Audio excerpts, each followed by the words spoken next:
முதல் நிகழ்ச்சியாக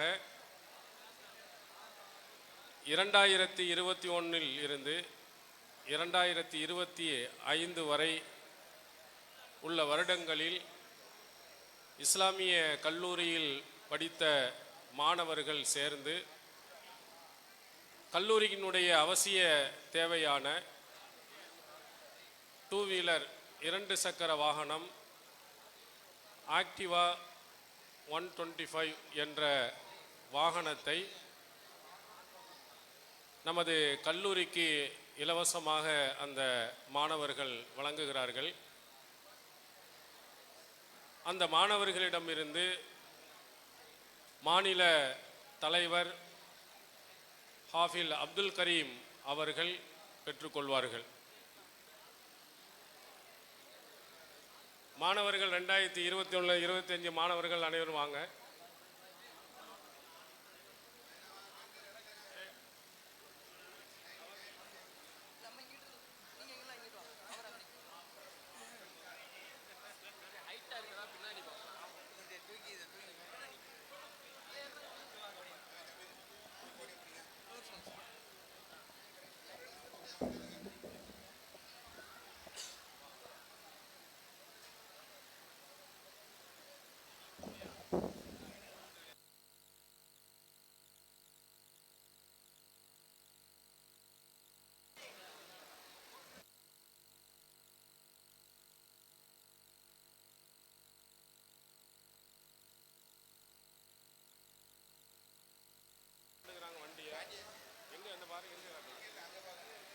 ஆமாம், அது என்ன இது எதுக்கு வச்சிருக்கீங்க?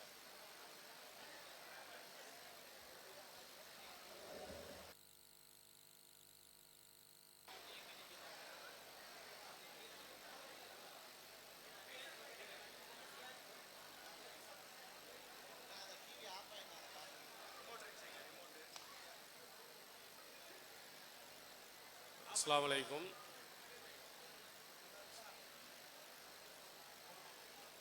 மாநில தலைவரின் சிறப்புரைக்கு பிறகு பட்டமளிப்பு மற்றும் பரிசளிப்பு நிகழ்ச்சி நடைபெற உள்ளது. பரிசு வழங்கக்கூடிய சகோதரர்கள் மேடைக்கு வந்து அமருமாறு கேட்டுக்கொள்கிறோம். சபீர் அலி, ஹமீதுர் ரஹ்மான், ஹஃபீஸ், ஒலி, ரஹமத்துல்லா, தாவூத் கைசர், முஜிபுர் ரஹ்மான், காஞ்சி இப்ராஹிம், அன்சாரி, யூசுப், கலீல் ரசூல், காஞ்சி சித்திக், ஷேட் முகமது, சையது முகமது, மாநில செயலாளர் சையது முகமது ஆகியோர் மேடையில் வந்து அமருமாறு அன்புடன் கேட்டுக்கொள்கிறோம்.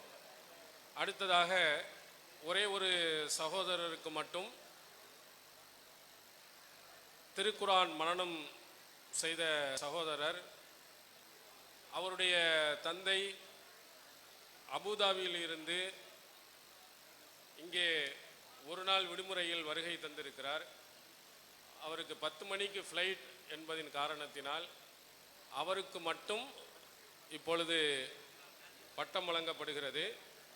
ஆத்திஃப் இப்னு முஹம்மது இல்யாஸினுடைய மகனார் ஆத்திஃப் அவர்கள் மாநில தலைவர் ஹாஃபில் அப்துல் கரீம் அவர்களிடம் பட்டத்தை பெற்றுக்கொள்வார். அவருக்குரிய பரிசை சபீர் அலி அவர்கள் கொடுப்பார்கள். அப்துல் கரீம் ஹாஃபில் தானே அவர்? சபீர் அலி பட்டத்தை மாநில தலைவர் கொடுப்பார், பரிசுகளை சபீர் அலியை வழங்குவார்.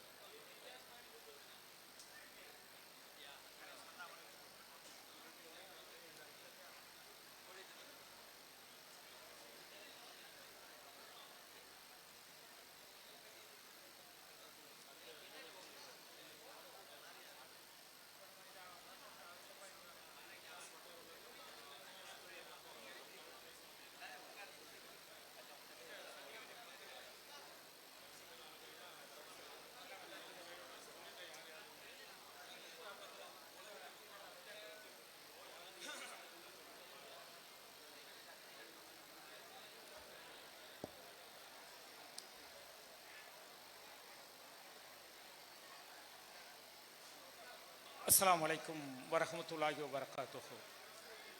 அடுத்ததாக ஆலிம்களின் அவசியம் என்கின்ற தலைப்பில் தமிழ்நாடு தௌஹீத் ஜமாத்தின் மாநில தலைவர் சகோதரர் அப்துல் கரீம் அவர்கள் சிறப்புரையாற்றுவார்கள்.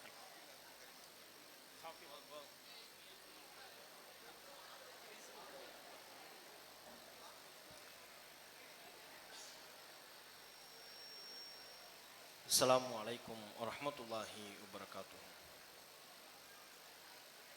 அல்ஹம்துலில்லாஹ் நஹ்மதுஹு வ நஸ்தஈனுஹு வ நஸ்தக்ஃபிருஹு வ நஊது பில்லாஹி மின் ஷுரூரி அன்ஃபுஸினா வ ஸய்யிஆத்தி அஅமாலினா மை யஹ்திஹில்லாஹு ஃபலா முதில்ல லஹு வ மை யுضلل ஃபலா ஹாதிய லஹு வ அஷ்ஹது அன் லா இலாஹ இல்லல்லாஹு வஹ்தஹு லா ஷரீக லஹு வஅஷ்ஹது அன்ன முஹம்மதன் அப்துஹு வ ரசூலுஹு அம்மா பாத். ரப்பி ஷ்ரஹ் லி ஸத்ரி வ யஸ்ஸிர் லி அம்ரி வஹ்லுல் உக்தத்தம் மின் லிசானி யஃப்கஹு கௌலி.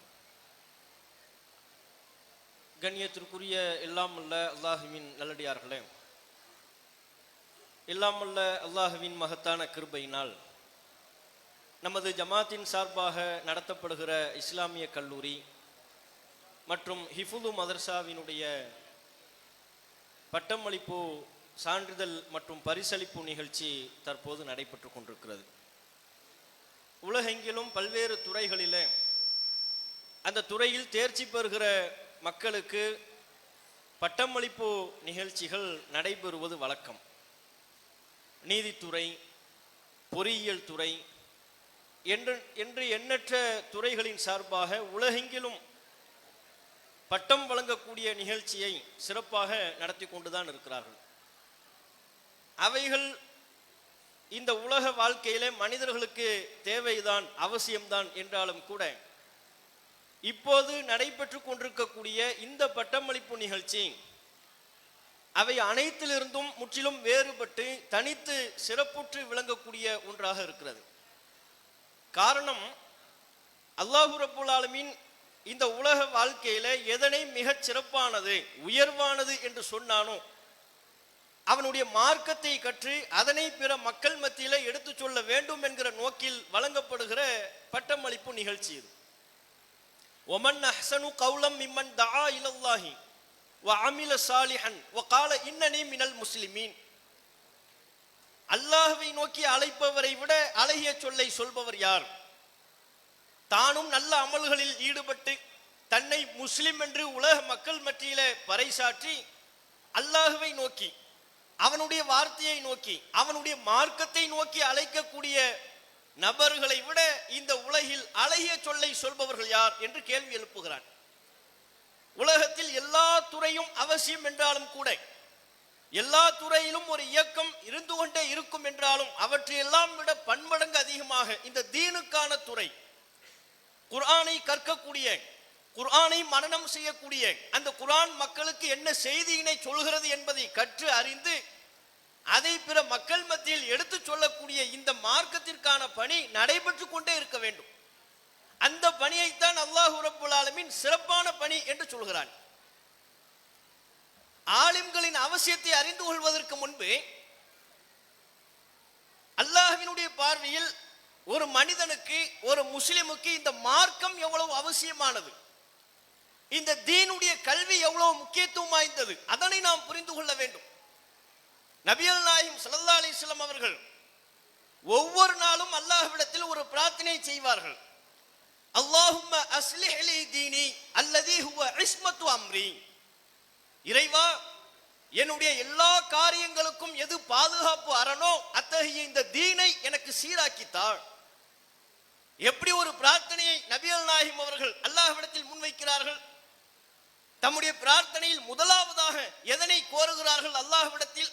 அல்லாஹும்ம அஸ்லிஹ் லி தீனி, இறைவா என்னுடைய தீனை எனக்கு நீ சீராக்கித்தான்.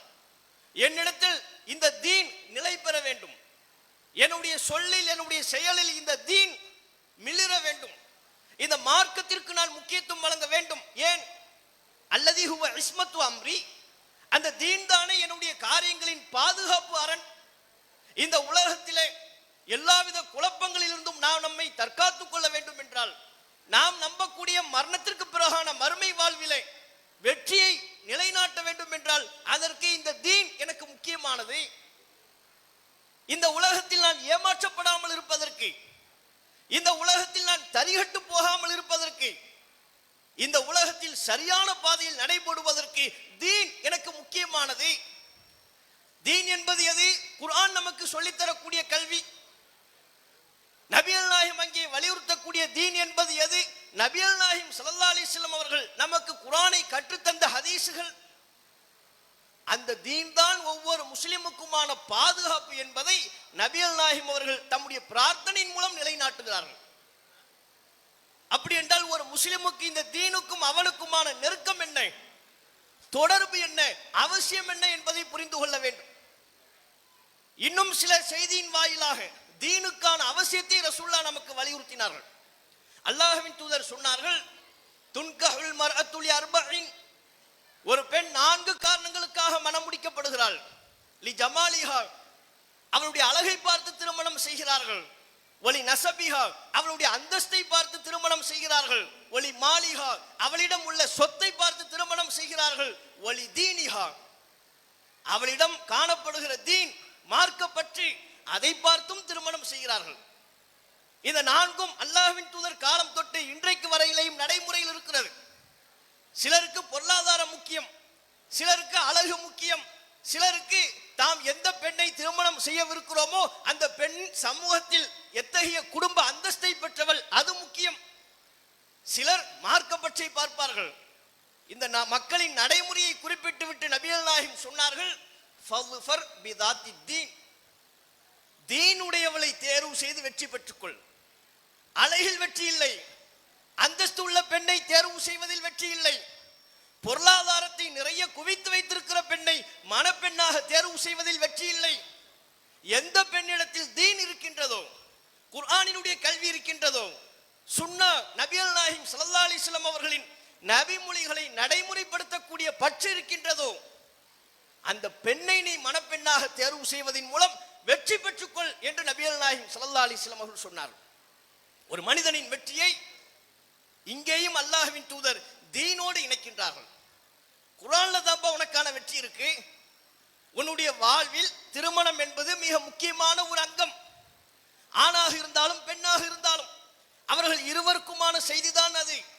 அந்த திருமணத்தை ஏனைய புறக்காரணிகள் மிகைத்து விடாமல், செல்வம், அந்தஸ்து, அழகு போன்ற காரணிகள் மிகைத்து விடாமல், தீன், மார்க்க பற்றி உன்னுடைய தேர்வில் மிகைத்திருக்க செய். அதுவே உனக்கான வெற்றி. அப்படின்னா ஒரு முஸ்லிமுக்கு இந்த தீன் எவ்வளவு முக்கியமானது. மறுமையில் வெற்றி பெறுவதற்கு இந்த மார்க்கம் வேண்டும், குர்ஆனினுடைய கல்வி வேண்டும், நபிகள் நாயகம் ஸல்லல்லாஹு அலைஹி வஸல்லம் அவர்களின் சுன்னாவை பற்றிய அறிவு வேண்டும்.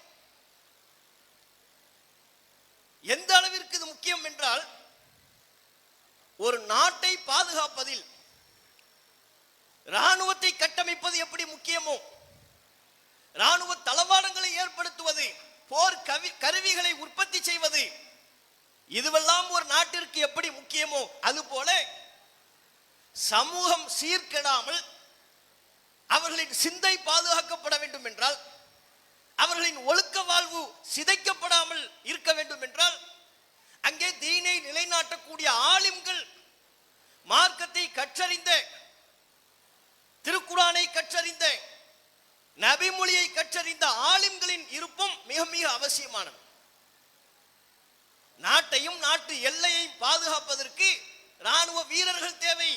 அதுபோல மக்கள் மத்தியிலே ஒழுக்கம் நிலைநாட்டப்படுவதற்கு, அவர்களின் ஒழுக்க வாழ்வு பாதுகாக்கப்படுவதற்கு, அவர்களின் சிந்தனை கெட்டு போகாமல் பாதுகாக்கப்படுவதற்கு மார்க்கத்தை கற்றறிந்த ஆலிம்கள் தேவை. அதை அல்லாஹ் திருக்குர்ஆனிலேயே வலியுறுத்துகிறான். அல்லாஹ் சொல்லுகிறான், ஒமா கானல் முஃமினூன லியன்ஃபிரு காஃபா. அல்லாஹ்வின் தூதர் அவர்கள் தாம் வாழ்ந்த காலத்தில் யுத்தத்திற்கு அழைப்பு விடுக்கின்ற பொழுது அல்லாஹ் ஒரு நிபந்தனையை முன்வைக்கிறான். என்ன? எல்லோரும் ஒட்டுமொத்தமாக யுத்தத்திற்கு புறப்பட்டு விடக்கூடாது. போங்க, அங்கே யுத்தம் செய்ய போருங்கள், அங்கே மக்கள் காக்கப்பட வேண்டும், ராணுவ வீரர்களாக வாருங்கள் என்று அழைப்பு விடுத்தா எல்லாரும் போயிடாதீங்கிறான். ஒமா கானல் முஃமினூன லியன்ஃபிரு காஃபா. மூமின்கள் ஒட்டுமொத்தமாக புறப்பட்டு செல்வது தகாது, கூடாது. அழைப்பது யார்? நபிகள் நாயகம், அல்லாஹ்வின் தூதர். அழைக்கப்படுவது சத்தியத்திற்கான, மக்களை காப்பதற்கான யுத்தம் தான். இருந்த போதிலும் எல்லோரும் நீங்கள் சென்று விடக்கூடாது. ஒரு கூட்டம் இருக்க வேண்டும், அவர்கள் மார்க்கத்தை கற்பதற்கு புறப்பட வேண்டும் என்கிறான். ஃபலவுலா நஃபர மின் குல்லி ஃபிர்கத்தின் மின்ஹும் தாயிஃபத்துன். அவர்களில் இருந்தும் உள்ள ஒவ்வொரு கூட்டமும், ஒவ்வொரு கூட்டத்தில் உள்ள ஒரு சிறு பிரிவும் அவர்கள் புறப்பட்டு செல்ல வேண்டாமா? லியத்தஃபக்கஹு ஃபித்தீன், இந்த தீனில் விளக்கத்தை பெறுவதற்கு புறப்பட்டு செல்ல வேண்டாமா? ஒரு கூட்டம் எல்லையில போய் பாதுகாப்பை பணியில் ஈடுபடுங்கள், ராணுவ வீரர்களா போங்க, நாட்டை பாதுகாக்க போங்க, மக்களை பாதுகாக்க போங்க, அது தேவை. இன்னொரு கூட்டம் தீன்ல ஃபிக்ஹ் மார்க்க அறிவை எடுப்பதற்கு புறப்பட வேண்டும், அதுக்கு ஒரு கூட்டம் வேணும். வலியுன்திரு கௌமஹும் இதா ரஜஉ இலைஹிம், யுத்தத்திற்கு சென்ற மக்கள் தங்களிடம் திரும்பி வருகின்ற பொழுது அவர்களை மார்க்க அடிப்படையில் எச்சரிக்கை செய்ய வேண்டும். தாங்கள் நபிகள் நாயகத்திடம் கற்ற தீனுடைய கல்வியை அவர்களுக்கு எடுத்து சொல்ல வேண்டும். ஆகவே எல்லோரும் யுத்தத்திற்கு புறப்பட்டு விடாதீர்கள். அல்லாஹ் ரப்புல் ஆலமீன் இந்த வசனத்தின் மூலம் ஒரு நாட்டை பாதுகாப்பதற்கு ராணுவ வீரர் முக்கியம் என்பதை போல ஒரு சமூகத்தை பாதுகாப்பதற்கு, செம்மைப்படுத்துவதற்கு, அவர்கள் வழிகிடாமல் சரியான சத்தியத்தில் தொடர்ந்து பயணிக்க செய்வதற்கு மார்க்கத்தை கற்றறிந்த தீனில் நிபுணத்துவம் பெற்ற ஆலிம்கள் வேண்டும் என்று அல்லாஹ் ரப்புல் ஆலமீன் குறிப்பிடுகிறான். இங்கேதான் ஆலிம்களின் அவசியம் தேவைப்படுகிறது. ஒரு சமூகத்தை வழிநடத்துவதற்கு அல்லாஹ் இந்த இல்மை தான் தகுதியாக முன்வைக்கின்றான்.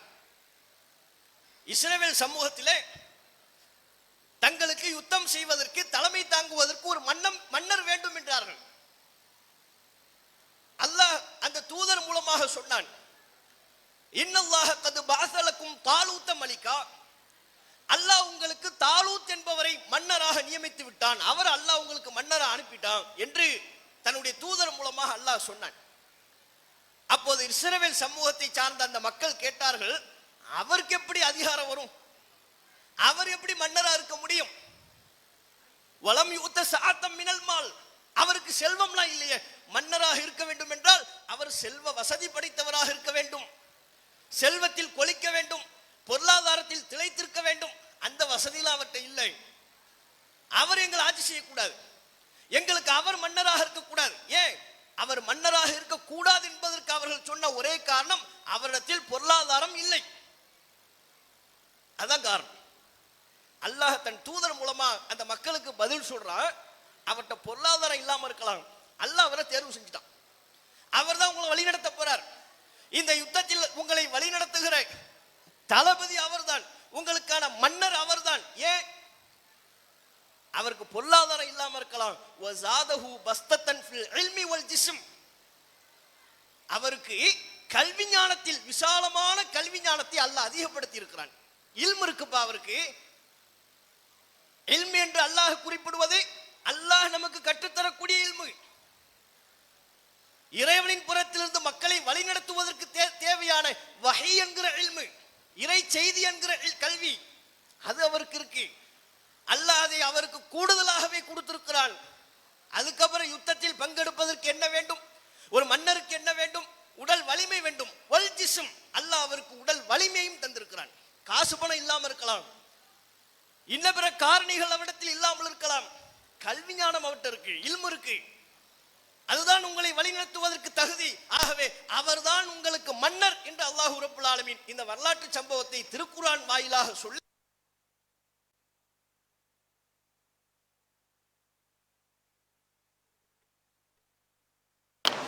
இத்தகைய செய்திகள் நாம் சர்வ சாதாரணமாக கடந்து சென்று விட முடியாது. அதனால்தான் திருக்குர்ஆனிலே நபிகள் நாயகம் ஸல்லல்லாஹு அலைஹி வஸல்லம் அவர்களுக்கு அல்லாஹ் உத்தரவிடுகின்ற பொழுது ஒரு பிரார்த்தனையை கேட்குமாறு அல்லாஹ் உத்தரவிடுகிறான். குல் நபியே நீங்கள் சொல்லுங்கள், ரப்பி ஜித்னி இல்மா, இறைவா எனக்கு இல்மை அதிகப்படுத்து, ஞானத்தை அதிகப்படுத்து. நீங்க குர்ஆன்ல ஃபுல்லா பாருங்க, அல்லாஹ் எங்கேயுமே ரசூலுல்லாஹ்வுக்கு யா அல்லாஹ் எனக்கு செல்வத்தை அதிகப்படுத்துன்னு ஒரு துஆவை கற்றுக் கொடுக்கல, யா அல்லாஹ் எனக்கு அந்தஸ்தை அதிகப்படுத்து என்கிற ஒரு துஆவை கற்றுக் கொடுக்கவில்லை. யா அல்லாஹ் எனக்கு அழகை அதிகப்படுத்தி என்கிற துவாவை கற்றுக் கொடுக்கவில்லை. அவற்றையெல்லாம் கேட்பது ஒரு மனிதரின் தனிப்பட்ட தேர்வாக இருக்கலாம். ஆனால் அல்லாஹ் தன்னுடைய தூதருக்கு கற்றுக் கொடுத்தது ஒன்றை அதிகப்படுத்த வேண்டும் என்கிற கோரிக்கை என்னிடத்தில் வை என்று சொன்னது இல்மை பற்றித்தான். குல் ரப்பி ஜித்னி இல்மா, இறைவா எனக்கு இல்மை தா. குர்ஆனினுடைய இல்மை. இந்த உலகில் நான் எப்படி வாழ வேண்டும் என்று நீ ஆணையிடுகின்றாயோ அந்த இல்மை, அதங்க இல்மு. அதை தவிர்த்து வேற எதுவும் இல்மை என்கிற வரையறையில வராது. அதுவெல்லாம் இந்த உலகத்தில் நமக்கு தேவை என்கிற துறை. குர்ஆன் நமக்கு எதை இல்மு என்று சொல்கிறதோ, கல்வி என்று சொல்கிறதோ, அந்த கல்வி குர்ஆனின் கல்வி.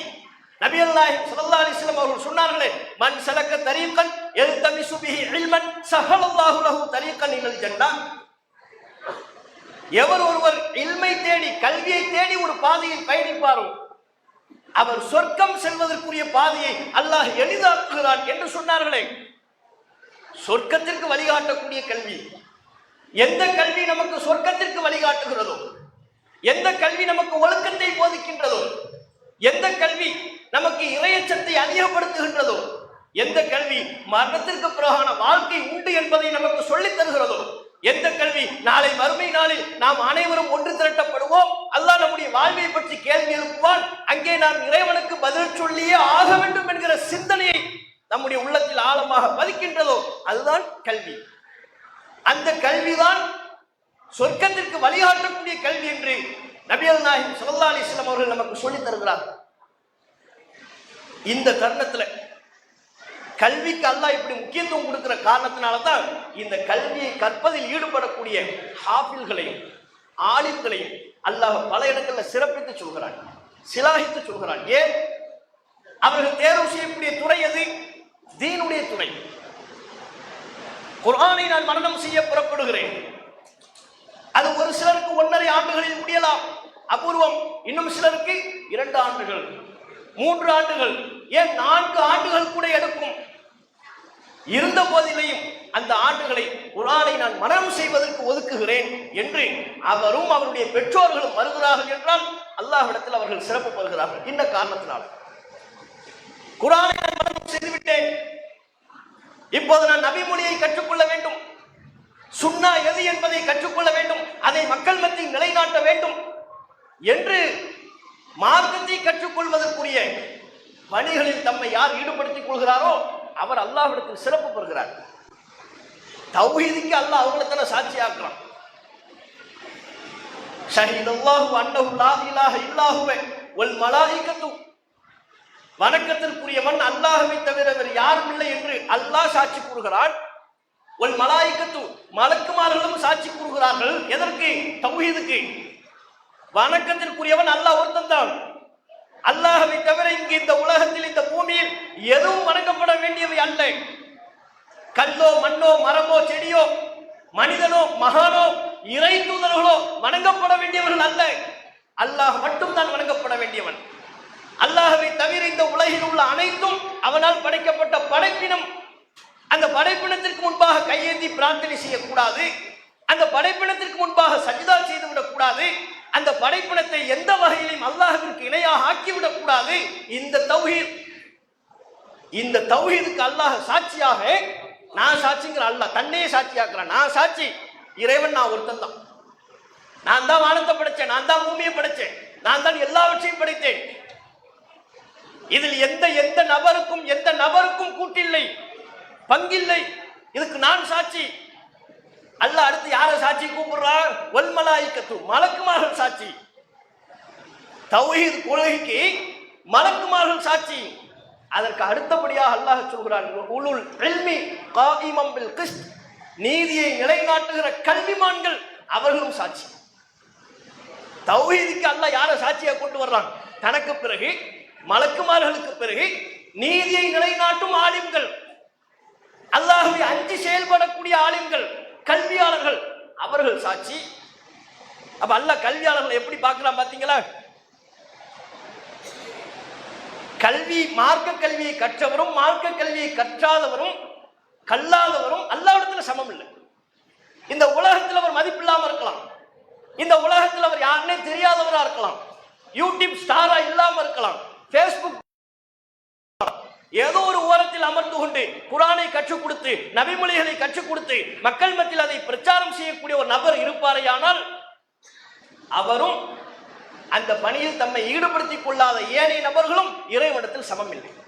அதைத்தான் அல்லாஹ் கேட்கிறான், குல் ஹல் யஸ்தவில் லதீன யஅலமூன வல்லதீன லா யஅலமூன், அறிந்தவர்களும் அறியாதவர்களும் சமம் ஆவார்களா? ரெண்டு பேரையும் நான் ஒன்னா பார்ப்பேனா? மார்க்கத்தை கற்றறிந்த ஆலிம்கள் தனி, மார்க்கத்தில் தீனுடைய விவகாரத்தில் கவனம் செலுத்தாமல் இருப்பவர்கள் தனி, இரண்டு பேரையும் நான் ஒன்றாக பார்ப்பதில்லை என்று அல்லாஹ் ரப்பல் ஆலமீன் சொல்கிறான். அப்ப அல்லாஹ்வுடைய பார்வையில் இந்த தீனுடைய விவகாரத்தில் ஒரு முஸ்லிமுக்கு எந்த அளவிற்கு பங்கு இருக்கிறது, அல்லாஹ் இந்த கல்வியை எப்படி பார்க்கிறார், இதை நாம புரியணும். ஆரம்ப காலகட்டங்களில் அத்தகைய புரிதல் பெரிதாக இல்லை. அவங்களை பொறுத்தவரையிலையும் தீன், குர்ஆன், தீனுடைய விவகாரம் என்பது என்ன? தொப்பி போடுறது தீன், ஜுப்பா போடுறது தீன், தாடி வைப்பது அது அதிகபட்சம் தான். அது கூட தாடி கூட பல பேர்ட்ட இருக்காது. இதுதான் தீன் என்று நினைத்தார்கள். தர்காக்கள் மார்க்கத்தில் உள்ளதாக கருதினார்கள். தாயத்து, தட்டு, தகடு மார்க்கத்தில் உள்ளதாக கருதினார்கள். அவைகளுக்கும் இஸ்லாமிய மார்க்கத்திற்கும் தீனுக்கும் சம்பந்தமே இல்லை என்று இருக்கும் பொழுது, இப்போது நாம் சொன்ன இந்த பட்டியல்களில் தாடிக்கு தான் மார்க்கத்தில் ரசூல் ஸல்லல்லாஹு அலைஹி வஸல்லம் அவங்க நமக்கு சொல்லி இருக்கிறாங்க. தொப்பியை பற்றியோ தர்காக்களை பற்றியோ தட்டு தகடு தாயத்தை பற்றியோ சொன்னார்களா? அது கூடாது என்றார்கள். தர்காக்களை பற்றி கூடாது என்றார்கள். தொப்பி என்பது அவரவர் விருப்பப்படுகிற ஒரு ஆடை, அதற்கும் மார்க்கத்திற்கும் எந்த சிறப்பும் இல்லை. இப்படி இருக்கும்போது மக்கள் அவங்க அன்றாட நடைமுறையில காலம் காலமா எதை பார்த்தாங்களோ அதையே மார்க்கம் நினைச்சாங்க. இப்பதான் ஒரு ஆலிமுடைய கடமை தேவைப்படுகிறது. ஒரு ஆலிமுடைய வேலை என்ன? சரியான முறையில் குர்ஆனை கற்று நபிமொழியை கற்று தேர்ந்தெடுக்கக்கூடிய ஒரு ஆலிம் சமூகம் குழப்பத்தில் தடுமாறும் பொழுது, தீனுடைய பாதையிலிருந்து விலகி செல்லும் பொழுது, ஃபித்னாவில் மூழ்கும் பொழுது அவர்களை நல்வழிப்படுத்த வேண்டும். அப்படி நல்வழிப்படுத்துகின்ற பணியில் தம்மை ஈடுபடுத்திக் கொண்டால் எந்த பிரச்சனையும் வரலாம், எதிர்ப்புகள் வரலாம், உலக லாபங்களை இழக்கலாம். எதையும் பொருட்படுத்தாம அல்லாஹ்வுடைய திருப்தியை நாடி இந்த சமூகத்தை சீர்திருத்தும் பணியில் என்னை நான் ஈடுபடுத்துவேன். இதுதான் ஒரு ஆலிம். இதான் மார்க்கத்தை கற்றறிந்த ஒரு ஆலிமின் பங்களிப்பு. இந்த பணியில் ஈடுபடக்கூடியவர்கள் குர்ஆனை படிக்கிறார்கள், ஹதீஸ்களை தெரிஞ்சுக்கிறார்கள். அவர் பட்டம் வாங்கினாலும் வாங்காவிட்டாலும் இந்த பணியில் ஒருவர் ஈடுபடுவாரேயானால் அல்லாஹ்வுடைய பார்வையில் அவர் ஆலிமாக மாறிவிடுகிறார். அல்லாஹ் அதைத்தான் பார்க்கிறான். நபிகள் நாயகம் ஸல்லல்லாஹு அலைஹி வஸல்லம் அவர்கள் மரணித்த அந்த தருணத்தை எடுத்துக்கொள்ளுங்கள். ரசூலுல்லாஹ் மௌத்தான உடனே சஹாபாக்கள் பலருக்கு குழப்பம். என்ன குழப்பம்?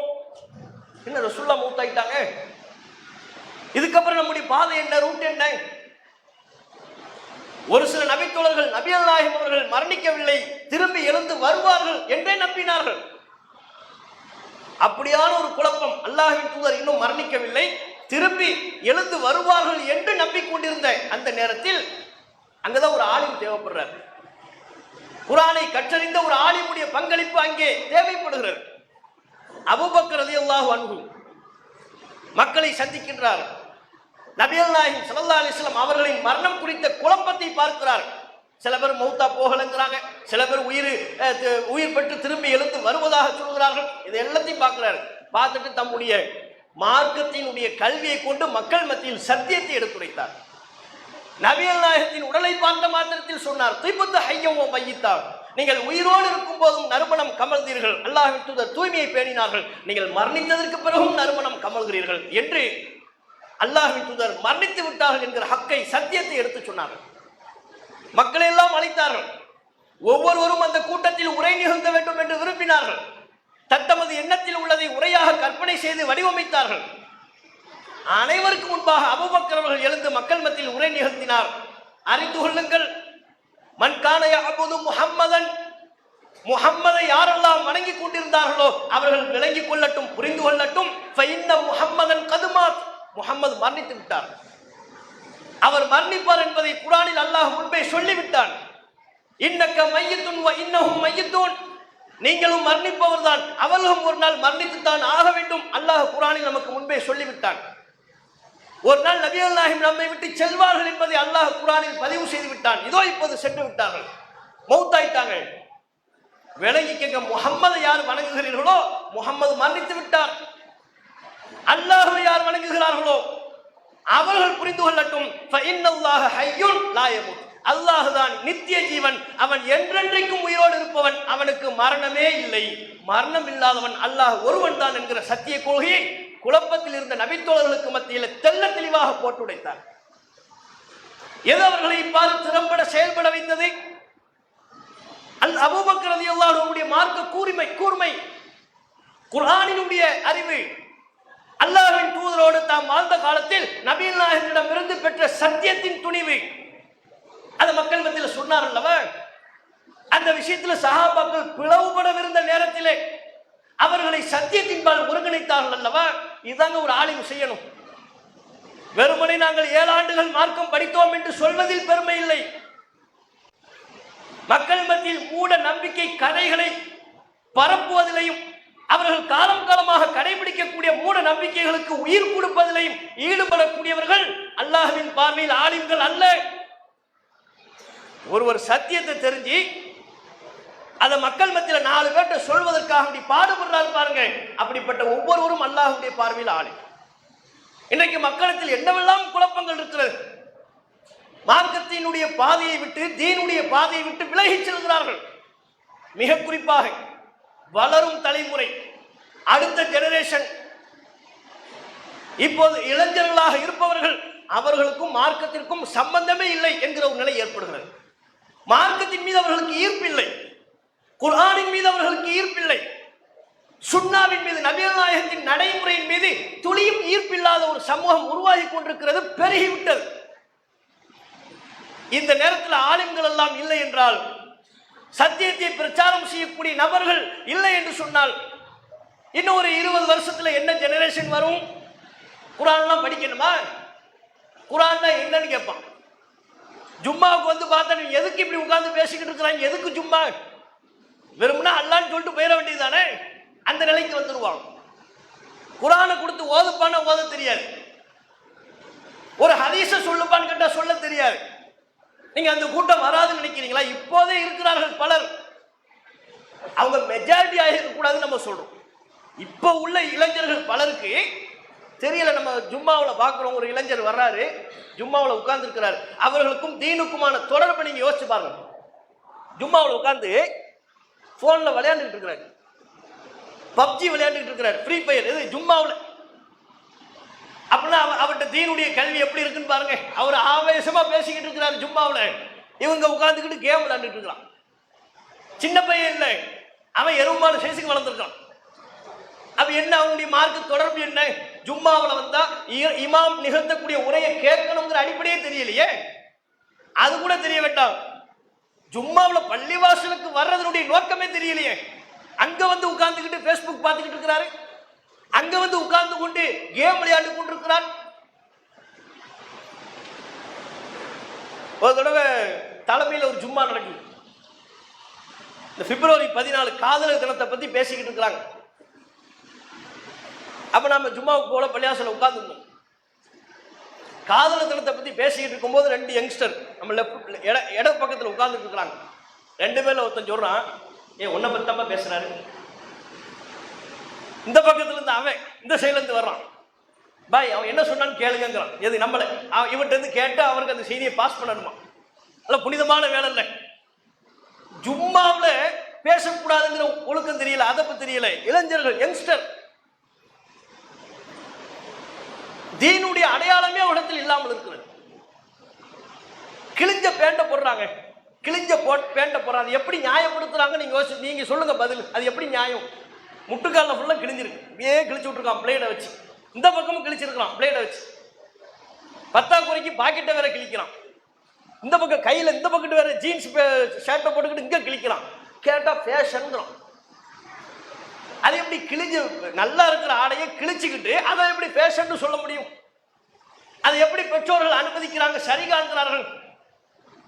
நம்ம வீட்டில் ஒரு ஜும்மாவில் இது மாதிரி ஒரு நிகழ்ச்சியில நம்ம கைலி உடுத்திட்டு வர, நம்ம தகப்பனாரோ மாமாவோ கைலி உடுத்திட்டு வர்றாரு, இந்த பக்கம் கத்தியை வச்சு கிழிச்சிக்கிட்டு வர்றாரு. வெள்ளை கைலி முட்டுக்காலில் கிழிஞ்சிருக்கு. கால் பக்கத்துல எல்லாம் கிழிச்சுக்கிட்டு வர்றாரு. கிழிச்சுக்கிட்டு வந்தா ஏத்துக்குவோமா? பேஷன் சொன்னா ஏத்துக்குவோமா? அப்ப பேண்ட்ல கிழிச்சுக்கிட்டு வந்தா, ஜீன்ஸ் பேண்ட்ல கிழிச்சுக்கிட்டு வந்தா பேஷன். நம்ம சமுதாயத்தை சார்ந்த இளைஞர்கள் அப்படி திரிகிறார்கள். இதுக்கெல்லாம் என்ன காரணம்? தீனுடைய தொடர்பு இல்லாததானே, குர்ஆனுடைய கல்வி இல்லாததானே காரணம்.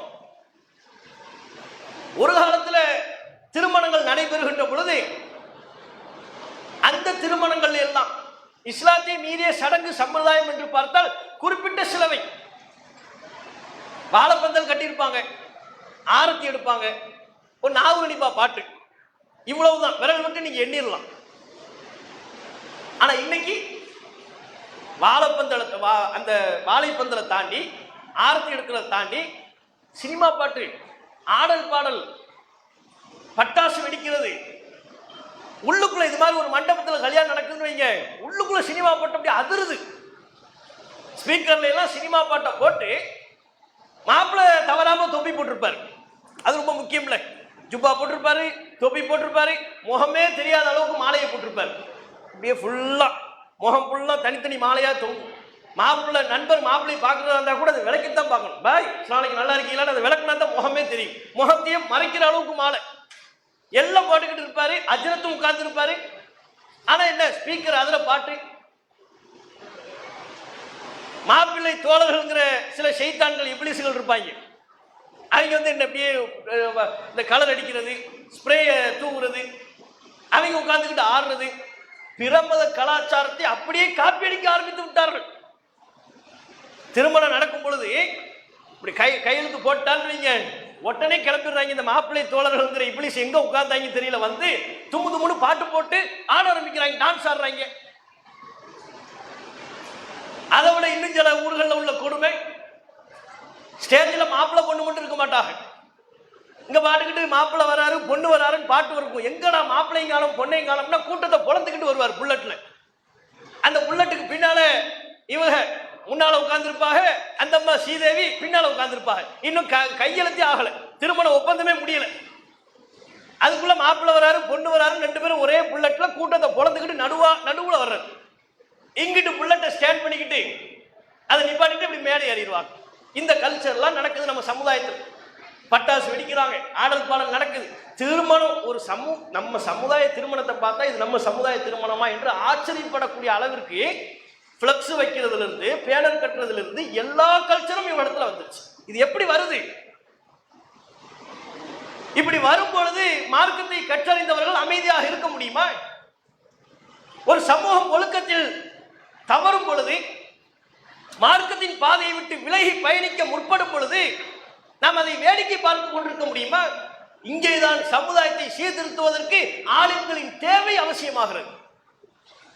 ஒரு சமூகத்தில் மருத்துவர்கள் எப்படி முக்கியமோ, IAS IPS எப்படி முக்கியமோ, நியாயத்தின் வழிநடத்துகிற நீதிபதி எப்படி முக்கியமோ, அது போலவே ஒரு சமூகத்தை ஒழுக்கத்தோடு வழிநடத்துவதற்கு ஆளுங்களும் முக்கியம். ஆளுங்கள் இல்லை என்றால் இந்த சமுதாயம் சீர்கட்டு போகும், வழிகட்டை நோக்கி விரைவார்கள். மார்க்கத்தின் பெயரால் எதை சொன்னாலும் நம்பக்கூடிய கூட்டமாக மாறி விடுவார்கள். பல ஃபித்னாக்களுக்கு மத்தியில் நாம வாழ்ந்து கொண்டிருக்கிறோம். ஒரு பக்கம் நவீன கலாச்சாரம் என்கிற பெயரில் பிரமத கலாச்சாரத்தை நோக்கி விழுகிறார்கள். சினிமா பார்த்தா என்ன தப்பு? இப்ப எல்லாருமே கேட்க ஆரம்பிச்சிட்டாங்க, சினிமா பார்த்தா என்னங்க? சமீபத்தில் ஹபீபின்னு ஒரு சினிமா படத்தை எடுத்தாங்க. அதுக்கு குறிப்பிட்ட ஊர்ல இருந்து பொருளாதார ஃபண்டிங், தயாரிப்பு செலவு பண்ணியிருக்கிறாங்க. அந்த படத்தை தயாரிக்கிறதுக்குன்னு செலவு ஆகும்ல பொருளாதாரம், அந்த ஊர்ல இருந்தே பண்ணியிருக்கிறாங்க. அந்த ஊர்ல உள்ள சில மக்கள் லட்சங்களை போட்டு சினிமா படத்தை தயாரிக்கிறது. இப்ப தேட்டர் காத்தாடக்கூடாது, எல்லாரையும் கூப்பிடணும். எப்படி கூப்பிடுறது? கூப்பிடுறாங்க, தெருவா கூப்பிடுறாங்க. கூவி ஒரு பிள்ளை புர்காலாம் போட்டிருக்கு, சின்ன பிள்ளை, அதை கையில பிஸ்மில்லான்னு சொல்லி கொடுமா. எது? Ticket, cinema ticket. அந்த பிள்ளை தான் பிஸ்மில்லான்னு சொல்லி கிழிச்சு கொடுக்கணுமா. பிஸ்மில்லா எங்க வந்து நிக்குது பாத்தீங்களா? மார்க்க தீனை விட்டு விலகிறது நடத்தின இது வருது. இன்னைக்கு பிஸ்மில்லான்னு சொல்லி டிக்கெட்டை கிழிச்சு கொடுப்பான், நாளைக்கு பிஸ்மில்லான்னு ஒரு மதுக்கடையை திறப்பான், இன்னொருத்தர் பிஸ்மில்லான்னு சொல்லி இன்னும் தவறான விஷயங்களில் ஈடுபட துவங்குவார்கள். அப்ப சினிமா படத்தை பார்க்க வாங்கன்னு ஒரு கூட்டம் போட்டுக்கிட்டு இருக்கலாம். கேட்டா இதெல்லாம் நவீனம்ங்க. இந்த நவீனத்தை தவிர்த்து விட்டு நம்மால் வாழ முடியாது. இந்த நவீனத்தை நாம் பயன்படுத்த வேண்டும். இன்னொரு பக்கம் மார்க்கத்தை கற்றறிந்தவர்கள் என்று சொல்பவர்களே சினிமாவுக்கு திரைக்கதை வசனம் எழுதுகிறார்கள். மக்கள் மத்தியில சினிமாவை பாருங்க, இது மாதிரி இன்னும் பல நூறு சினிமாக்கள் எடுக்கணுங்கிறாங்க. எங்க போறது நம்ம சமுதாயம்? எந்த பாதையை தேர்வு செய்கிறார்கள்? அப்ப இப்படியான ஒரு பாதையில் செல்கின்ற பொழுது நாம அமைதியா இருக்க முடியுமா? ஆலிம்கள் என்பவர்கள் சத்தியத்தை பற்றி எடுத்து சொல்ல வேண்டாமா? இந்த சினிமா என்கிற பேரில் எதை மலினப்படுத்துகிறார்கள்? எத்தகைய ஒழுக்கக்கேட்டை மக்கள் மத்தியில் விதைக்கிறார்கள்? ஆபாசத்தை நார்மலைஸ் பண்றாங்க. ஆண் பெண் தொடர்பை நார்மல் செய்கிறார்கள். ஒரு பெண்ணை ஈர்க்க வேண்டும் என்பதற்காக நீ என்ன வேண்டுமானாலும் சாகசம் செய்யலாம், அது தப்பில்லை என்கிற கருத்தை மக்கள் மத்தியில் பரப்புகிறார்கள். இதுவெல்லாம் தவறல்லவா? ஒழுக்கக்கேடு அல்லவா? அப்ப ஒழுக்கக்கேட்டை பரப்பிக்கிட்டு இருக்கிறாங்க. இன்னொரு பக்கம் மார்க்கத்தின் பெயரால் பல ஃபித்னாக்கள், குழப்பங்கள் மக்கள் மத்தியில் பரப்பப்படுகிறது. இந்த நேரத்தில் ஒரு நாட்டின் மீது அந்நிய நாடு ஊடுருவலை தொடங்கி கொத்து கொத்தாக குண்டு மலைகளை வீசி அந்த நாட்டு மக்களை கொல்ல முற்படும் பொழுது, அந்த நாட்டின் எல்லைகளை சூறையாட முற்படுகின்ற பொழுது, ஒரு ராணுவ வீரனுக்கு எந்த அளவிற்கு துணிவு முக்கியமோ, எந்த அளவிற்கு வேலைப்பளு இருக்கின்றதோ, அந்த வேலையை அத்தனை இன்னல்களையும் இடர்களையும் தாக்கி நிறுத்தி சமூகத்தையும் நாட்டையும் காப்பதற்காக எப்படிப்பட்ட துணிவோடு பணியில் ஈடுபட வேண்டுமோ அதே போன்ற சவால் தான் இன்றைக்கு ஆலிம்களுக்கு இருக்கிறது. இதனை சரியான முறையில் உணர்ந்து குர்ஆனை கற்றறிந்த ஹாஃபில்களும் அதன் பிறகு மார்க்க கல்வி அவர்கள் தம்முடைய பயணத்தை தொடர இருப்பார்கள் இன்ஷா அல்லாஹ். மார்க்கத்தை கற்றறிந்தவர்களும் சத்தியத்தை தெரிந்து கொண்ட அனைவரும் இந்த தீனை மக்கள் மத்தியில் நிலைநாட்டுவதற்காக, சத்தியத்தை மக்கள் மத்தியில் பரப்புவதற்காக பாடுபட வேண்டும். அத்தகைய நல்வாய்ப்பினை அல்லாஹ் ரப்பல் ஆலமீன் நம்ம அனைவருக்கும் தந்தருள்வானா என்று கேட்டு என்னுடைய உரையை நிறைவு செய்து கொள்கிறேன். வாஹு தாவானா அல்ஹம்துலில்லாஹி ரப்பில் ஆலமீன். அஸ்ஸலாமு அலைக்கும் வரஹ்மத்துல்லாஹி வபரகாத்துஹு.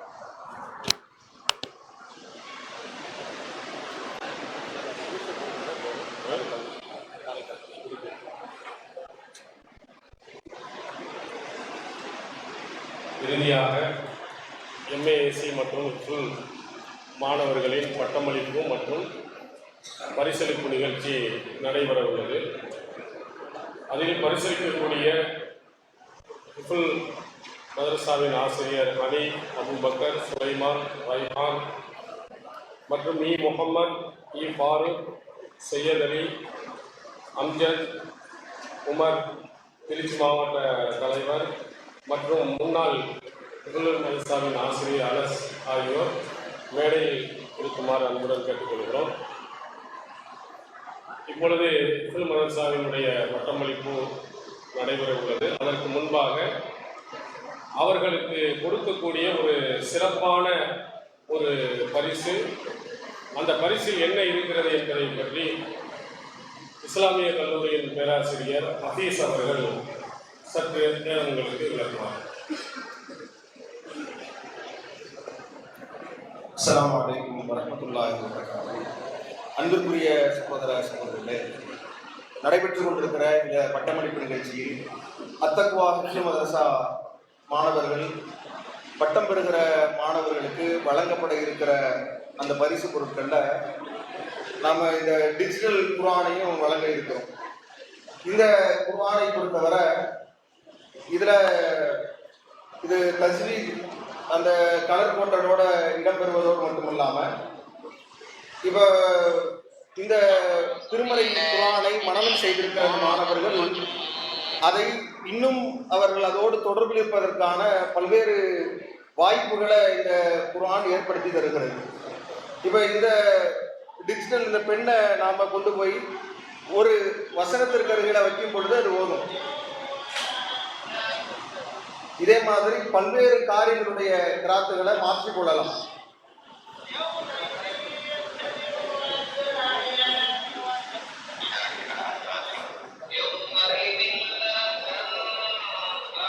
இப்படி இவங்க என்ன செஞ்சுக்கலாம் அப்படின்னா, இது போன்ற இதற்காக வேண்டி இவங்க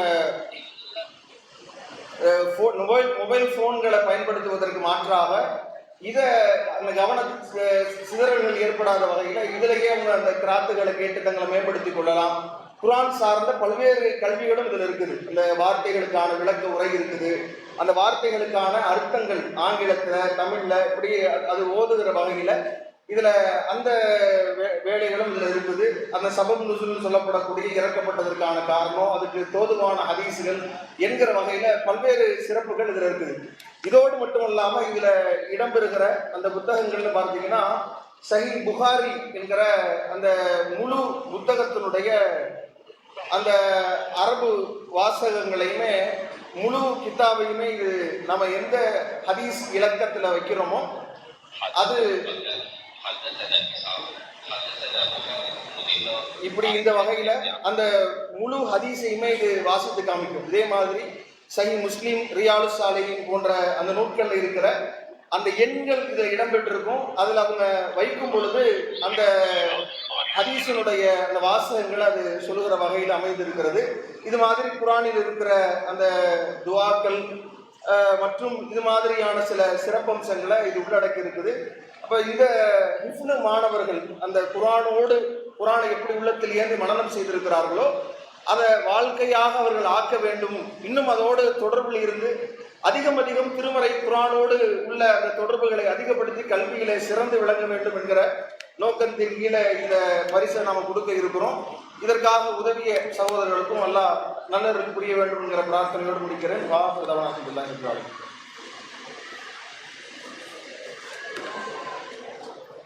முதலாவதாக அத்தக்வா ஹிஃப்னு மதரசாவின் திருக்குர்ஆனை முழுமையாக மனனம் செய்த மாணவர்களுக்கு பட்டங்களை மாநில தலைவர் ஹாஃபில் அப்துல் கரீம் அவர்கள் அனைவர்களுக்கும் வழங்குவார்கள்.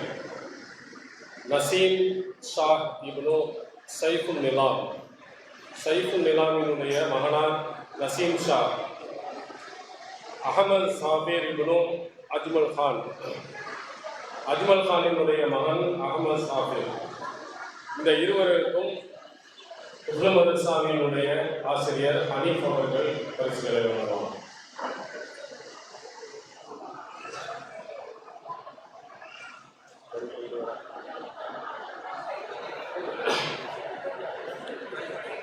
அடுத்ததாக அஹமது யஹ்யா இப்னு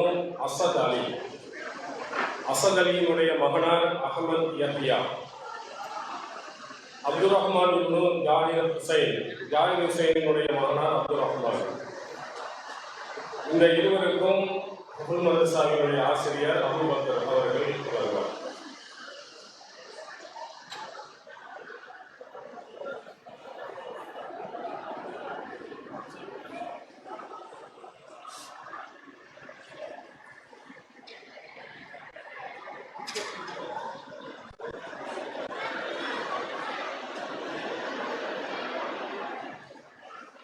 அடுத்ததாக முனீப் இப்னு முனாஃப்,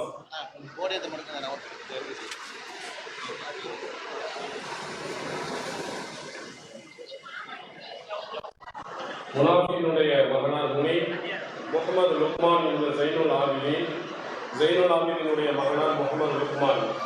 இருவருக்கும் ஹிஃப்னு மதரசாவின் ஆசிரியர் சுலைமான் அவர்கள் பரிசுகளை வழங்குவார்.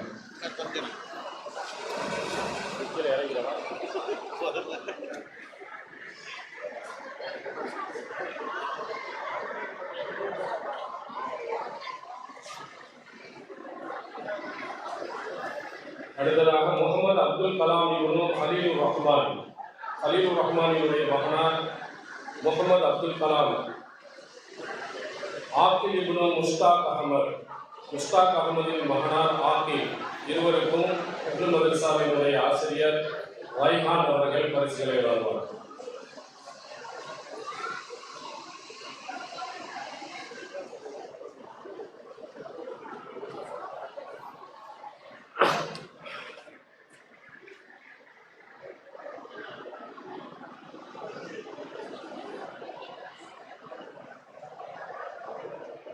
அடுத்த அப்துல் வாஹித் இப்னு அகமதின் மகனார் அப்துல் வாஹித், இப்ராஹிம் இப்னு முகமது அர்ஷத் அலியினுடைய முகமது அர்ஷத் அலியின் மகனார் இப்ராஹிம்.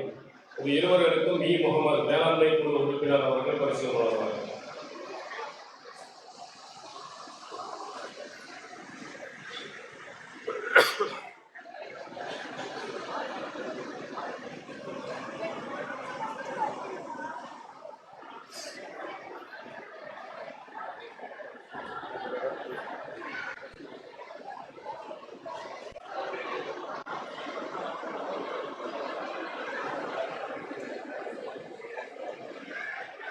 அடுத்ததாக அப்துல் அசீஸ் இப்னு முகமது இஸ்மாயில், முகமது இஸ்மாயில் மகனார் அப்துல் அசீஸ், முகமது ஷாயிப் இப்னு அன்வர், அன்வருடைய மகனார் முகமது ஷாயிப், இருவருக்கும் ஃபாரூக் தணிக்கை குழு உறுப்பினர் அவர்கள் பரிசுகளை வழங்குவார்கள்.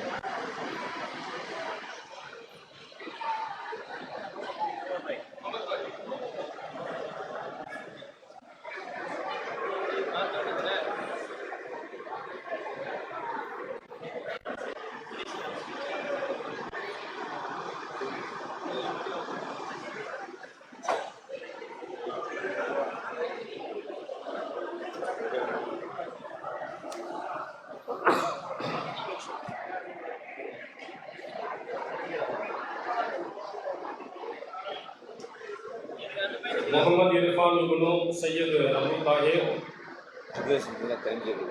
எல்லாமே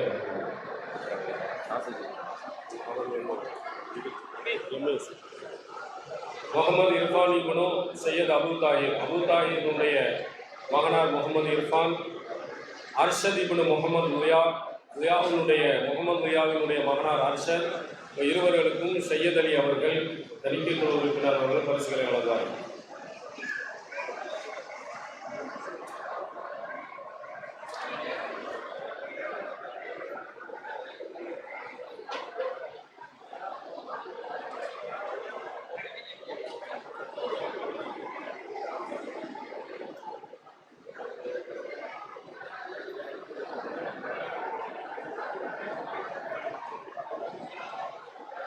அடுத்து ஹிஸ்புல்லா இப்னு முகமது இல்முத்தீனினுடைய முகமது இல்முத்தீனின் மகனார் ஹிஸ்புல்லா, நாதிர் இப்னு முஹித்தீன் இம்தியாஸின் மகனார் நாதிர், இருவர்களுக்கும் யூசுப் அலி மாநில செயலாளர் அவர்கள் பரிசுகளை வழங்குவார்.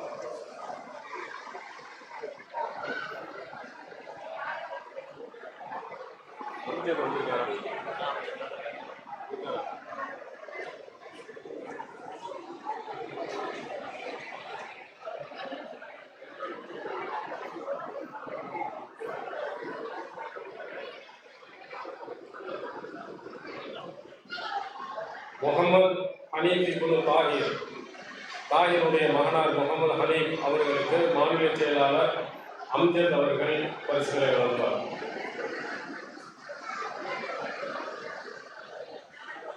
முகமது ஹனீஃப் இப்னு தாஹிர் மகனார் முகமது ஹனீஃப் அவர்களுக்கு அம்ஜத் மாநில செயலாளர் வரலையா?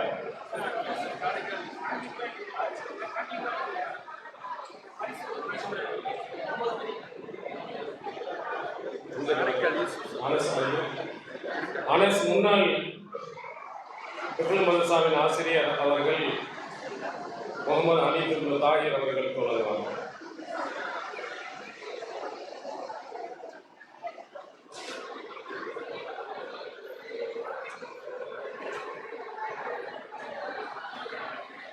ஷாஹின் இப்னு சபீர் முகமதுடைய மகனார் ஷாஹின் அனஸ் அவர்கள்.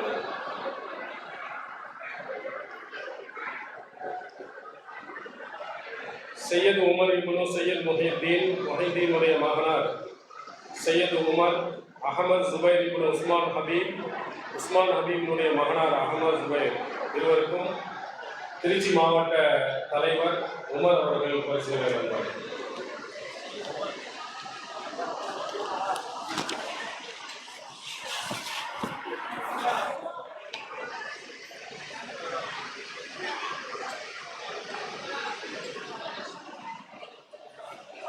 இஸ்லாமிய கல்லூரியின் பட்டமளிப்பு நிகழ்ச்சி துவங்க இருக்கிறது.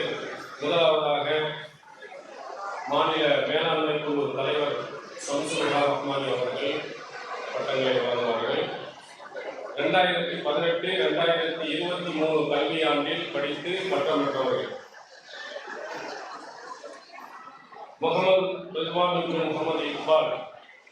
முகமது இக்பாலின் மகனார் முகமது ரிஸ்வான், ஹசன் இப்னு அப்பாஸின் மகன் ஹசன், இருவருக்கும் சபீர் அலி அவர்கள் பரிசுகளை வழங்குவார்கள்.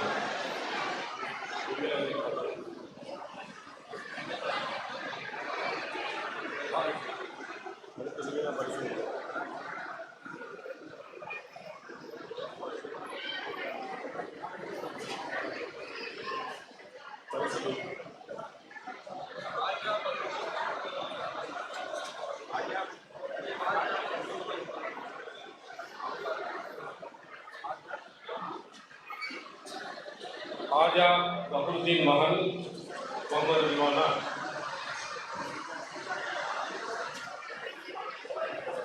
அடுத்து ஜுபைர் இப்னு ஜாஹிர் ஹுசைன். ஜாஹிர் ஹுசைனுடைய மகன் ஜுபைர். முகமது ஷைக் இப்னு அபி தாஹிர்.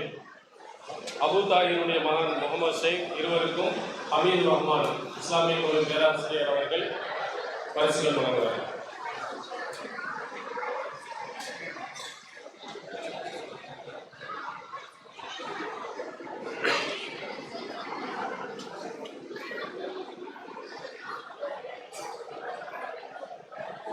ஜுபைர், முகமது ஷேக் இருவருக்கும் ஹமீது ரஹ்மான் அவர்கள் பரிசு வழங்குவார்.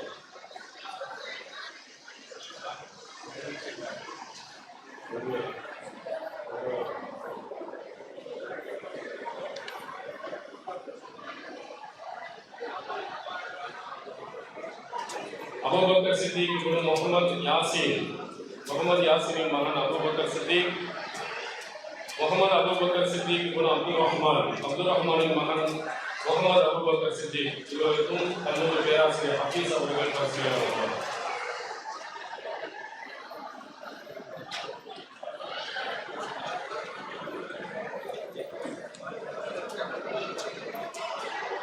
அமைதியா இருங்க.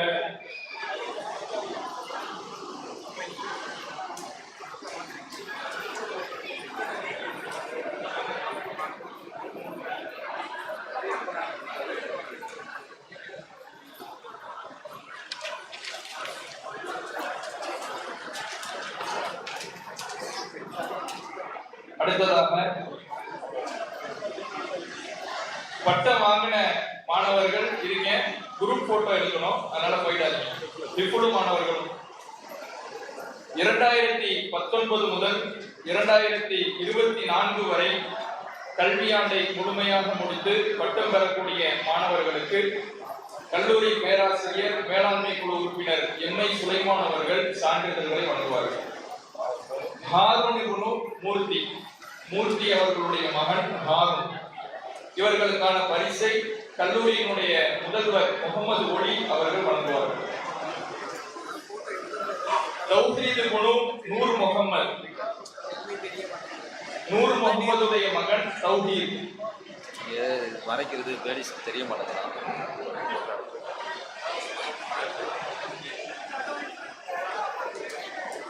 முகமது உசாமா பின் சக்கரை முகமது அவர்களுடைய மகன் முகமது உசாமா. முகமது ஹுசைன் இப்னு முகமது யூசுப் உடைய மகனார் முகமது ஹுசைன்.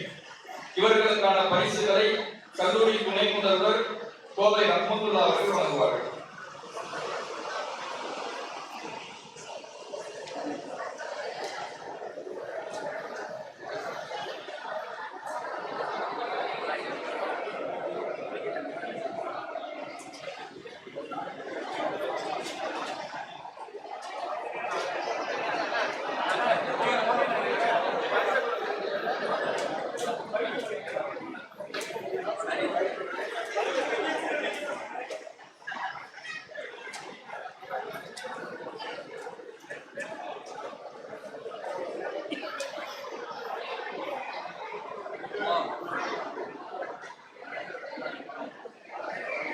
அடுத்து முகமது பிலால் இப்னு அக்பர் அலி அவர்களுடைய மகனார் முகமது பிலால். முகமது தமீம் யாசிர் இப்னு சையத் முகமது புகாரி அவர்களுடைய மகனார் முகமது தமீம் யாசிர். இவர்களுக்கான பரிசுகளை மாநில துணைத் தலைவர் தாவூத் கைசர் அவர்கள் வழங்குவார்கள்.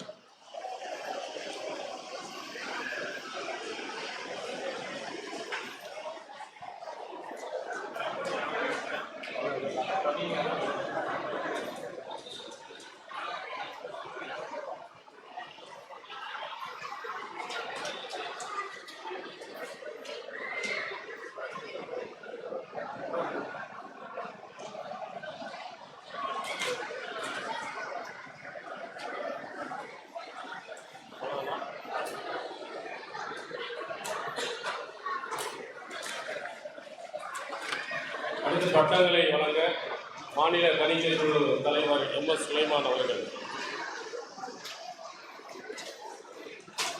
2021-2025 கல்வியாண்டில் படித்து பட்டம் பெறும் மாணவர்கள் அப்துல் ரஹ்மான் இப்னு ஷேக் முகமது ரில்வான் இப்னு ஹாஜா பதுருத்தீனுடைய மகனார் முகமது ரில்வான்,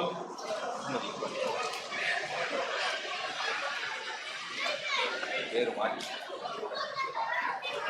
முகமது இக்பால், முகமது ரில்வான் இருக்கணும், முகமது இக்பால்.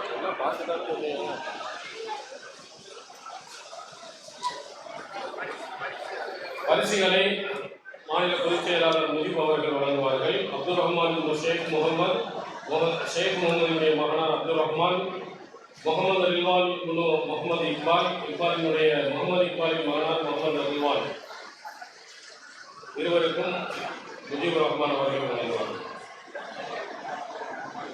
அடுத்து அப்துல் ரஹீம் இப்னு நிசார் அகமதினுடைய மகனார் அப்துல் ரஹீம், முகமது அத்தீக் இப்னு முகமது ரஃபீக், முகமது அத்தீக்கினுடைய மகனார் முகமது அத்தீக், இருவருக்கும் ஆர்ஜி இப்ராஹிம் அவர்கள் பரிசீலனை.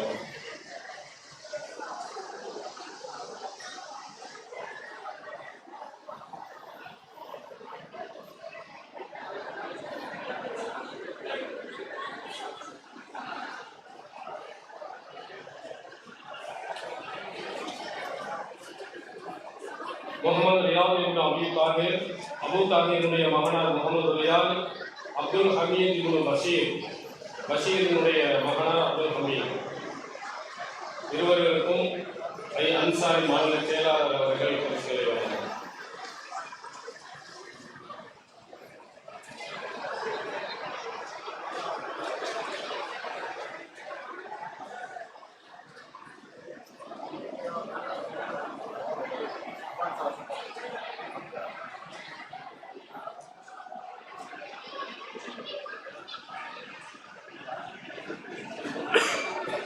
அப்துல் ஜப்பார் இப்னு முகமது அலியினுடைய மகனார் அப்துல் ஜப்பார், ஆரிஃப் இப்னு சாதுல்லாவின் மகனார் ஆரிஃப் ஆகியோருக்கு யூசுப் மாநில செயலாளர்களுடைய பரிசுகளை வழங்குவார்கள்.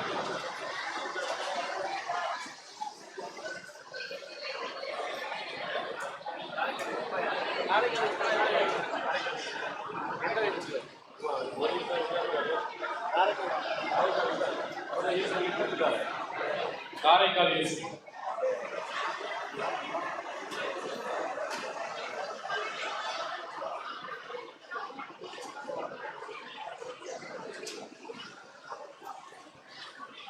முகமது சாலிஹ் இப்னு நாகூர் கனியின் மகனார் முகமது சாலிஹ், முகமது யாசிர் இப்னு முகமது யூசுஃபினுடைய மகனார் முகமது யாசிர், இவர்களுக்கு கலீல் ரசூல் அவர்கள் பரிசுகளை வழங்குவார்கள்.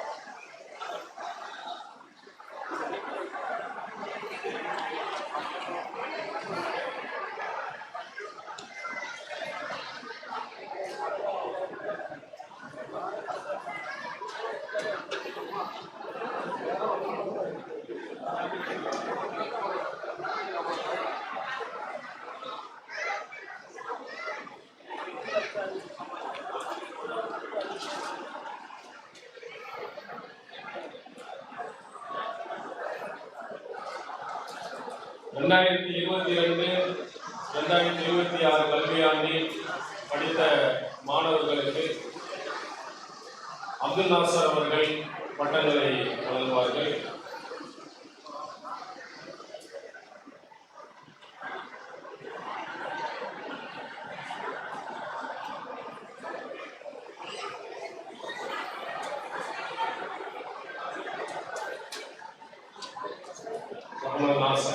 முகமது அஷ்ரப் இப்னு முகமது அனஸினுடைய மகனார் முகமது அஷ்ரப், இவருக்கு காந்தி சித்திக் அவர்கள் மாநில செயலாளர் அவர்கள் பரிசுகளை வழங்குவார்.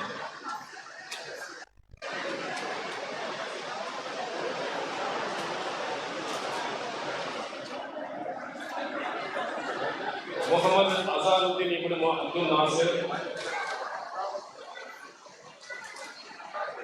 Baik. அப்துல் நாசிரினுடைய மகனார் முகமது அசாருத்தீன், ஷாகுல் முஹியுத்தீன் அஷ்ரஃப் முஹியுத்தீன் கான், முஹியுத்தீன் கானினுடைய மகனார் ஷாகுல் முஹியுத்தீன் அஷ்ரஃப், இருவருக்கும் ஹபீப் அவர்கள் பரிசுகளை வழங்குவார்கள்.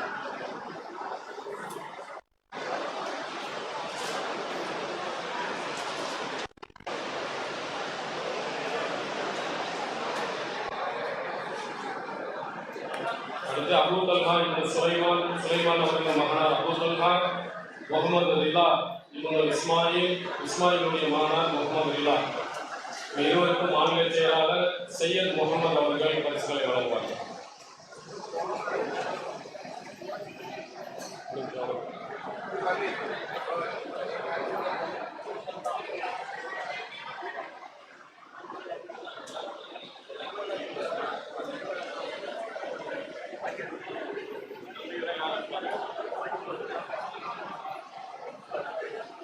முதல் மற்றும் எம்ஏஎஸ்சி மாணவர்களுடைய பட்டமளிப்பு மற்றும் பரிசளிப்பு நிகழ்ச்சிகள் இத்துடன் நிறைவேறுகிறது.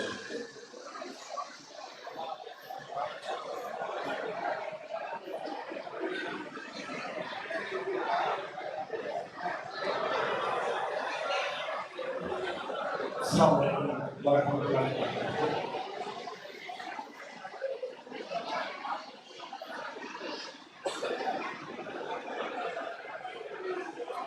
இந்த நிகழ்ச்சியின் நிறைவாக நன்றி உரை கல்லூரியின் துணை முதல்வர் சகோதரர் கோவை அசத்துல்லா அவர்கள்.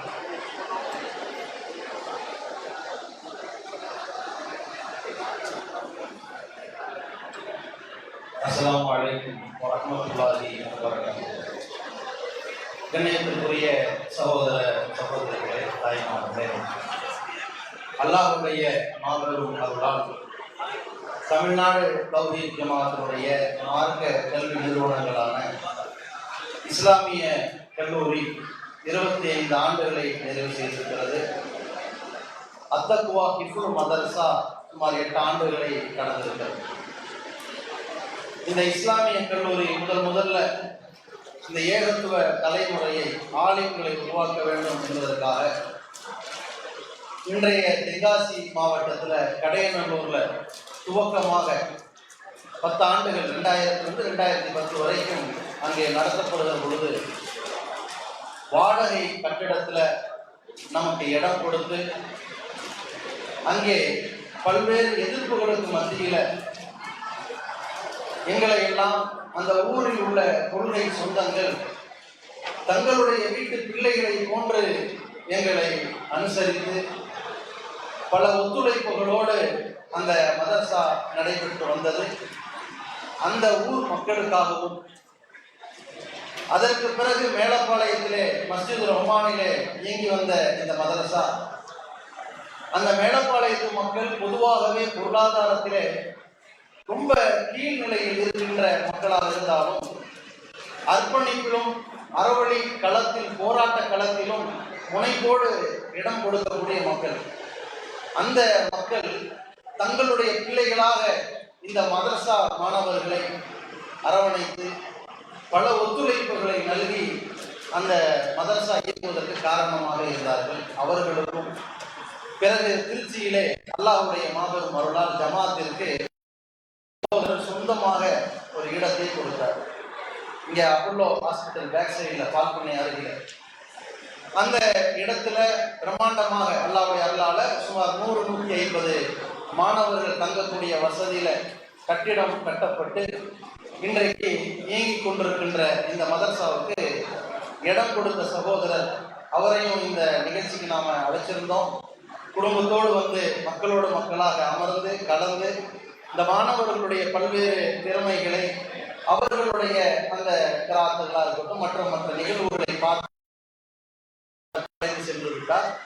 அவருக்காகவும் இந்த மதரசா எங்கெங்கெல்லாம் படியெடுத்து இங்கே வந்து சேர்ந்திருக்கிறதோ அங்கெல்லாம் பல்வேறு ஒத்துழைப்புகள் கொடுத்த ஒவ்வொரு மக்களுக்கும் இன்றைக்கு தமிழகம் முழுவதும் எல்லா மாவட்டங்களிலும் கிளைகளிலும் உள்ள கொள்கை சொந்தங்கள் எங்க வீட்டுக்குள்ள அங்க படிக்கிறாங்கிற ஒரு மனநிலையோடு ஒரு ஆளுமை நாங்கள் உருவாக்குகிறோம் என்று சொல்லி நாங்க அந்த மாணவர்களுக்காக ஒவ்வொரு மாதத்திற்கு ஒரு மாணவருக்கு நாங்கள் பொறுப்பேற்றுக் கொள்கிறோம் என்றெல்லாம் பங்களிப்பு செய்த அனைத்து மாவட்ட நிர்வாகிகள் இன்றைக்கு வரைக்கும் 25 ஆண்டு காலமாக இன்றைக்கு வரைக்கும் அயல் நாடுகளிலே, அது கத்தாரா இருக்கட்டும், ஐக்கிய அரபு அமீரமா இருக்கட்டும், சவுதி, பஹ்ரைன், மற்ற எல்லா அரபுலக நாடுகளிலும் சரி, இந்த பக்கம் மலேசியா போன்ற நாடுகளாக இருந்தாலும் சரி, இங்கே தமிழகத்திலிருந்து ரொம்ப பின்தங்கிய நிலையிலே வேலை பார்க்கக்கூடிய கொள்கை சகோதரர்கள் உட்பட 25 ஆண்டுகளுக்கு முன்பெல்லாம் துபாயில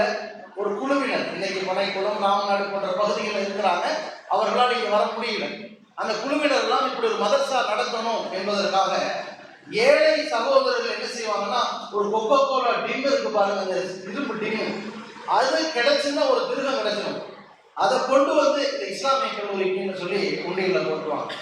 இப்படி சிறுக சிறுக ஒத்துழைப்பு கொடுத்த அந்த வளைகுடா வாழ், வெளிநாடு வாழ் மக்கள் இன்னைக்கு வரைக்கும் இந்த நிகழ்ச்சி நடப்பதற்கு பல்வேறு ஒத்துழைப்புகளாக அந்த மக்கள், இங்கே தாயகத்தை சார்ந்து அங்கே வெளிநாட்டில் கஷ்டப்பட்டு கொண்டிருக்கிற அந்த மக்கள், இன்னைக்கு நேரலையில் பார்க்கக்கூடிய அந்த மக்களுக்கும் சரி, இன்றைய நிகழ்ச்சியில அல்லாஹ்வுடைய பேரருளால் தமிழ்நாடு தௌஹீத் திருச்சி மாவட்ட நிர்வாகிகள் மாவட்டத்திலே இன்னைக்கு 7-8 இடங்களில் நிகழ்ச்சியை வைத்துக் கொண்டு, நேற்று நிகழ்ச்சியை வைத்துக் கொண்டு முழுக்க தங்களுடைய மாவட்ட செயல்பாடுகளை போன்று பல வேலைகள்ல ஆண் வாலண்டியர்ஸ், பெண் வாலண்டியர்ஸை அமைத்து நிறைய கஷ்டப்பட்டிருக்கிறாங்க. அவர்களுக்காகவும் இதனால் வரைக்கும் 25 ஆண்டு காலமாக எங்களுக்கு கல்வியை எடுத்து கற்றுக் கொடுத்த ஆசிரியர்கள், அந்த மதரசாவில் பல அடுக்குகளிலே செயல்பட்ட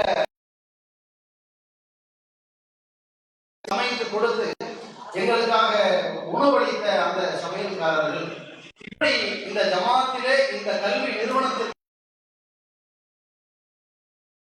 அத்தனை பேருக்கும் ஒற்றை வரியாக சொல்ல வேண்டும் என்றால் நாங்கள் நன்றி கடன் பட்டிருக்கிறோம். அல்லாஹ்வுடைய தூதர் சொன்னார்கள், லா யஷ்குருல்லாஹ் அல்லா யஷ்குருன் நாஸ், மனிதர்களுக்கு நன்றி செலுத்தாதவன் அல்லாஹ்வுக்கு நன்றி செலுத்தியவனாக ஆக முடியாது.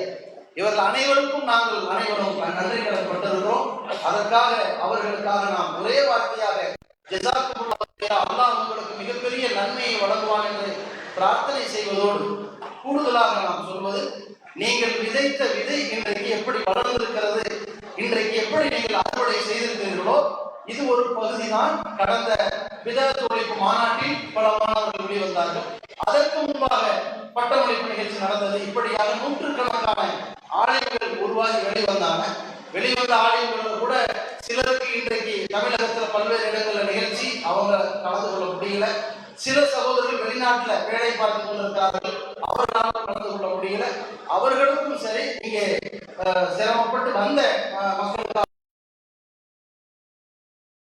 முதலீடு செய்திருக்கிற இந்த நன்மைகள், நம்ம பிள்ளைய படிக்க வச்சு ஆளாக்கி ஒரு டாக்டராக, இன்ஜினியராக, வக்கீலாக ஒரு பெரிய அளவுல இந்த உலகத்துல ஒரு பெரிய வெல் செட்டில்டு ஃபேமிலியா உருவாயிட்டாங்க. அவர் கூட நாளை மறுமை நாள் இவர்களுக்காக, இவர்கள் இந்த மதரசாவில் ஒவ்வொரு நாளிலும் அவர்கள் ஓதிய ஒவ்வொரு எழுத்துக்களுக்கு, அவர்கள் எடுத்துரைத்த ஒவ்வொரு ஏகத்துவ கலிமாவுக்காக இன்றைக்கு தமிழகத்தில் 900க்கும் மேற்பட்ட மர்கஸ்களில் பிரச்சாரர்கள் உருவாகி இருக்கிறார்கள் என்றால், இந்த எம்ஐசி ஆலயங்களுடைய அடுத்த கட்ட ஒரு தலைமுறையாகத்தான் அவர்கள் உருவாகி இருக்கிறார்கள் மாவட்ட தாயிகள். அப்படியாக இந்த ஏகத்துவ கலிமாவை மக்களிடத்திலே எடுத்து சொல்லக்கூடிய ஒவ்வொரு அந்த செயல் திட்டத்திற்குமான நன்மையை அல்லாஹ் ரப்பல் ஆலமீன் இந்த ஒத்துழைத்த அனைத்து மக்களுக்கும் கொடுத்து நாளைக்கு அது பேரருளாக, பெரும் மன்னிப்பாக, படைத்தவனின் மகத்தான சுவனமாக கிடைக்க வேண்டும் என்று தெரிவித்துக் கொண்டு நிறைவு செய்கிறோம். எந்த ஒரு சபையை கடைத்து செல்லும் பொழுதும் அந்த சபைகளை நபிகள் நாயகம் ஸல்லல்லாஹு அலைஹி வஸல்லம் அவர்கள் மீது கலையுமாறு அன்போடு கேட்டுக்கொள்கிறோம். அஸ்ஸலாமு அலைக்கும் வரஹ்மத்துல்லாஹி வபரகாத்துஹு.